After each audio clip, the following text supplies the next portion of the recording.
Ano pa po ba yung kasama dito sa trabaho mo? Kasi nag-iisip lang ako, bakit ikaw ang kailangang kinausap?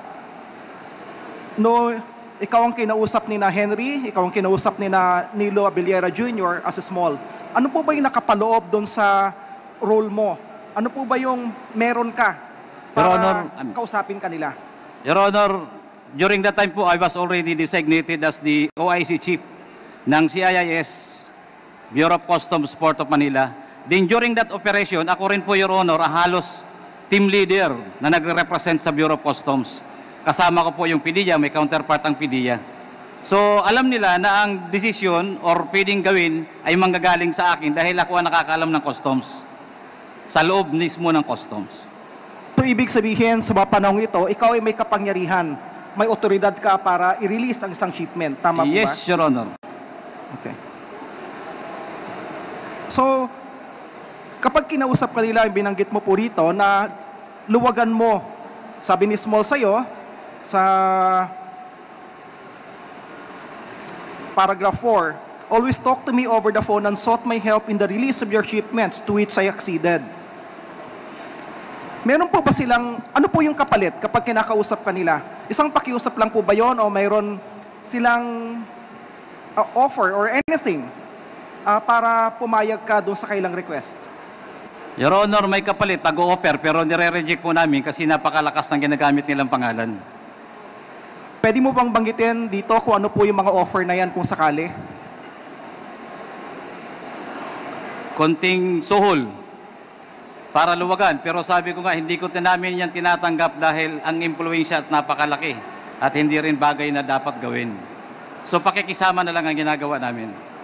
Okay. So ibig sabihin, niluluwagan mo, pumapayag ka doon sa kailang pakiusap bilang isang pakikisama. Although, may binabanggit ka rin na consideration. Except that, sabi mo, dahil malalakas yung mga pangalan na binabanggit, hindi ka pumapayag na tanggapin. Yes, Your Honor. Nabanggit mo dito sa paragraph 5, our office received reports from our confidential informants, usually bodegueros and pahinantes of the shipments facilitated by Councilor Small Abellera, that illegal drugs were mixed up with the said shipments. Nung nalaman niyo po ito, ano po yung ginawa po ninyo? Your Honor, yan nga pakiusap, kaya pikit bulag ka na lang doon sa mga shipment nila. Pikit bulag ka na lang, bayaan mo na lang mawala. Kaya nga, ito na lang ang pinukusa namin na isang shipment. Kaya nga, nagiging missing containers na lang. Sa recollection mo, gaano karaming shipments o ilang beses po sila na nakapagpapasok ng shipment? Your Honor, as per reports, that is about, sa Port of Manila po, 700 more or less containers. Yan po ay on record. In a span of, gaano katagal po yung 700 shipments po na yan? Bago lang po si Commissioner Lapiña, about 2 o 3 months. 2 to 3 months, may nakapasok na 700 Nakalusot shipments. po, mga padating at nakakalabas na walang nakakaalam kundi sila lang. At sa iyong pagtaya, dun sa mga 700 shipments po na yon, ilan sa tingin mo ang may nakasama na illegal drugs? Your Honor, ang ano namin nun, assessment namin, 50% may palaman. So, ibig sabihin kung 700 shipments in that span of period, at 50% may laman, 350 shipments may laman na illegal na droga? Yes, Your Honor. Chabu. Base po sa pagtaya po ninyo, gaano karami usually yung laman ng isang shipment na illegal drugs? Your Honor, hindi ko ma-determine ngayon, pero ang nagdedetermine niyan yung PDEA. Nanggagaling na sa kanila ang assessment pag nakakalabas na. Kaya nga ho, pinupukpok ng PDEA ang customs, yung Customs Intelligence Deputy Commissioner, pinupukpok naman yung director, then sa amin naman binababa yung order.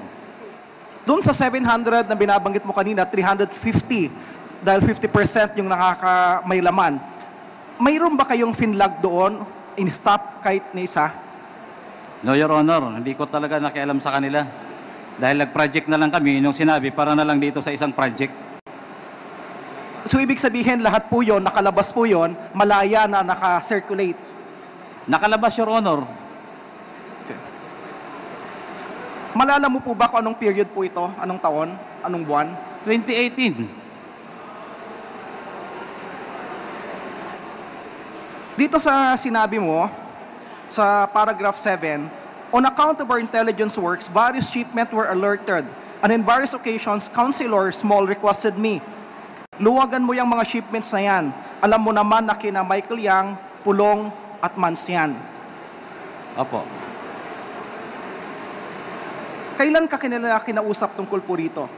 Your Honor, halos ano naman kasi mula pa nung pagkaupo nila 2017, nandoon na sila.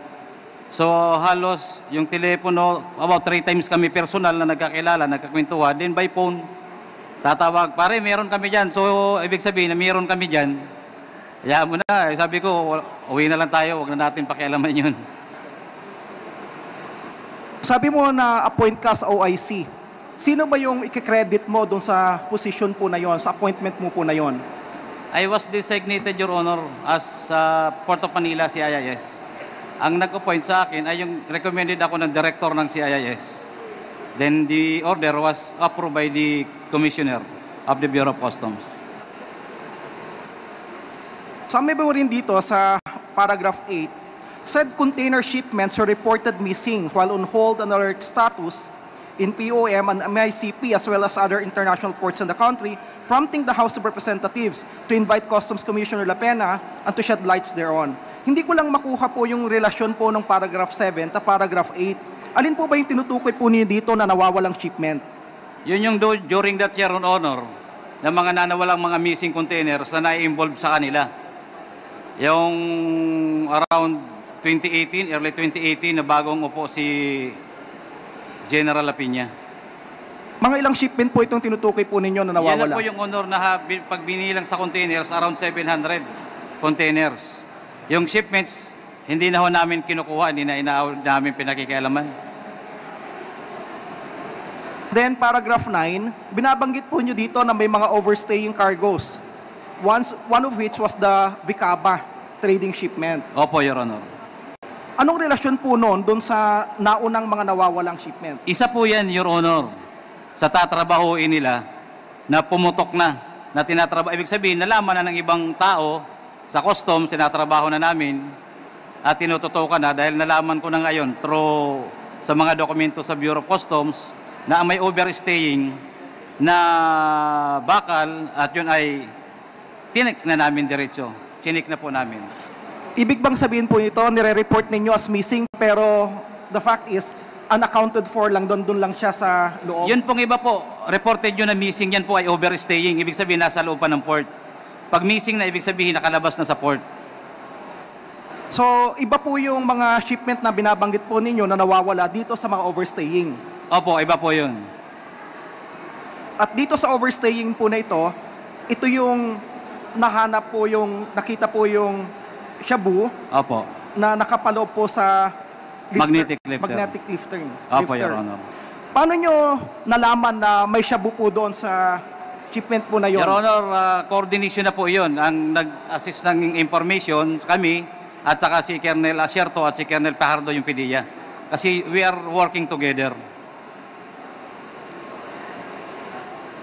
So nung nalaman po ninyo na mayroon pong laman po yon, ano po yung naging action po ninyo? Tinutukan na po namin yun. Yung isa na yun na matagal na, dapat more than 30 days na tinutukan namin, gumawa na kami ng official report para aprobahan ni Commissioner at may ibaba, ma-verify ko nandyan pa at ma-open, mabuksan yung container na yun. Na-verify po ninyo na sa Vicaba po ito. Yes, Your Honor. Siya yung importer. Then, nung binuksan po ninyo, ano po yung lumabas? Yun po yun, lumabas na yung magnetic lifter, binuksan ang magnetic lifter. In the presence po yan, together with PDEA, na lumabas na rin po yung shabu. Nung makita po ninyo na gano'n, ano po yung sumunod na ginawa ninyo? Your Honor, hindi na po namin trabaho yun, PDEA na po ang trabaho nun, kaya tinurn over ko na sa PDEA. So, tinurn over po sa PDEA. Opo, dahil positive na ang drug shipment. Ngayon, nagkaroon po kayo ng kaso. Anong kaso po yung final po sa inyo? Ang related po yung kaso po na yon? Related po dyan, conspiracy to import drugs. Yung droga na po yan, pinalalabas na kami ay kasabwat sa importation na yan na hinuli namin. Nakasabwat ka ng Vicaba? Ng Vicaba. Kung sinasabing kasabwat ka sa Vicaba, sino-sino ang kasama mo na nakasuhan? Your Honor, kami lang tatlo at saka yung Bicaba tatlo, din Chinese. Hindi po ako, yun lang po. Tatlo kami, si Colonel Pardo, Colonel Asierto, ako, yung tatlong nawawala ngayon. Si Bidasto Cabral Barakel, Lakigan, Katipan, din I think Chinese. To Chinese, na parehong may mga standing warrant. So yung mga kasama mong nakasuhan po rito, yung mga importers din. Tatlo doon sa mga importers plus tatlo po Plus kayo. po yung Chinese, apo.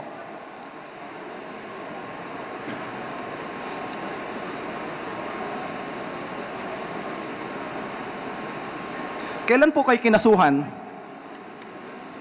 Your Honor, ako po ay witness sa legislative noon sa Blue Ribbon. So ongoing yung kaso. 2018, 2019 po ako, I think to early February, March, may pinailan po kami ng kaso. Then I was arrested, I think that was April 2019. Then kailan po kayo na-convict? Kinonvict po kami after 4 years. Last year lang o. Alam ko po napasok po kayo sa Witness Protection Program before. Your Honor, hindi po yata in-effect ang Witness Protection Program noon. Yung RA 6981, hindi po binabanggit pag binabanggit namin. Sa Department of Justice, pag binabanggit namin, parang hindi nila pinaniniwalaan. Even sa court, during the trial, we are insisting that I am a witness during that time. I was a witness in the Legislative Blue Ribbon Committee hearing. Wala pong nag-comment. Kaya nga ho, gusto ko dito ilabas dahil baka kako yung batas, sarado na, hindi na effective. And that is also why, Your Honors, na sana ho yan ay matulungan ako na yan po ay maging effective. So ibig sabihin, hindi po kayo naging witness on the part ng gobyerno? Hindi po. Talagang accused, kinulong. Tinanggal po ako, I think April din. Nung isinerve yung warrant, tinanggal ako sa WPP, dinala ako sa NBI. So lumalabas dito na yung Bicaba, nung kausap mo itong si over the phone, itong si Mr. Pony Chen, babae po ba ito, lalaki? Lalaki po. Lalaki. Yan po yung kalibinong Katipan. Ito po yung binabanggit din po ninyo na Chinese? Na Chinese po, na ginamit si Bicaba. Yun ang nakiusap kay Bidasto Cabral Barakel para gamitin yung Bicaba trading, maging consignee. So kasama rin po ba siya sa kinasuhan? Kasama din po yun sa Chinese. Kasama niyo pong na-convict? Kasama din po yan na may standing warrant ngayon. But at the same time, siya rin po yung nagsabi po sa inyo na huwag ikaw matakot kasi sila Man Scarpio, Pulong Duterte at Michael Yang ang may-ari ng shipment. Yes, Your Honor. Itong mga binanggit po niya, lumabas din po ba ito sa pagdinig sa inyo sa kaso? No, Your Honor. Bakit itong binabanggit mo po ngayon, binanggit mo ba ito sa kaso? Sinabi ko lang po yan, no, Your Honor, hindi ko diniretso ang pangalan ng mga tao yan kasi inaantay ko po yung ganitong fora. Dahil kung doon ko yung gagawin sa judicial affidavit ko na sinabi ko na bakit yung tatlo nahuli, nawawala? Bakit ako ang nakakulong? So I am supposed to mention that 3 person, Your Honor, pero baka lalo mapadali kagad ang buhay ko. Sabi ko, kailangan mag-isip muna ako kung paano at kung saan ko sasabihin. Kaya sa judicial affidavit ko, Your Honor, sa RTC Branch 35, nakalagay po yun doon na binabago ko ng statement ko at sinasabi ko rin po, hindi ko po alam na may hearing na ganito. For your last question, Congressman Salo. Panghuling tanong, ngayon na nandito ka at sinisiwalat mo lahat ng mga bagay na ito sa nakasulat sa affidavit mo, anong ine-expect mo? I am seeking for truth and justice, Your Honor, na matulungan po ako nitong kagalang-galang na committee para po ang taong bayan ay maniwala sa atin na ang hustisya ay hindi lang para sa ma-impluensya at mayaman. Na ang hustisya ay para sa lahat. Hindi kung sino ang gusto nilang apihin, ay aapihin nila. At ang batas ay hindi na-implement.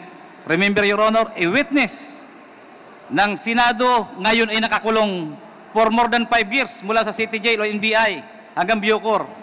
Halos ngayong September, 6 na taon na po ako nagdurusa, Your Honor. Maraming salamat po, Mr. Chair. Just sa manifestation, marami pong binanggit po si Mr. Jimmy Guban po rito. I would manifest, Mr. Chair, na tawagin din po natin sila sa pagdinig po nito. Kagaya po ni na Mr.